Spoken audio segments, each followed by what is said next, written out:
On dit qu'un couple, après avoir perdu le contrôle de leur voiture en pleine nuit, serait entré en collision frontale avec une chasse-neige garée sur le bord de la route.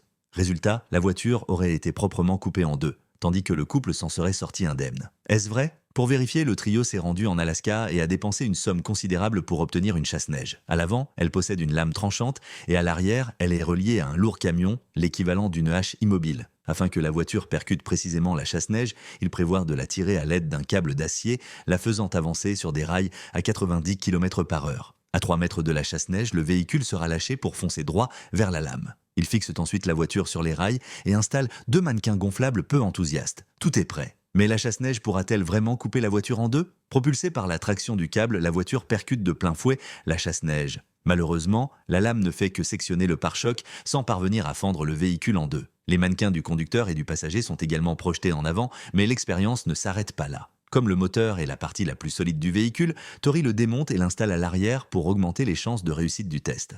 De plus, Grant aiguise encore davantage la lame et augmente la vitesse à 120 km/h. Cette fois, obtiendront-ils la scène tant attendue? La voiture, désormais équipée d'un moteur arrière, percute la chasse-neige à 120 km/h. Les débris volent dans toutes les directions. La scène est impressionnante. Bien que la carrosserie se déchire presque jusqu'aux sièges arrière, la chasse-neige ne parvient toujours pas à fendre le bloc moteur. Quant au mannequin, il n'y échappe pas non plus. Il semble donc qu'une chasse-neige soit incapable de couper entièrement une voiture en deux. Le mythe est complètement démystifié. Mais surtout, rappelez-vous, sur la route, soyez prudents et restez loin des chasse-neige.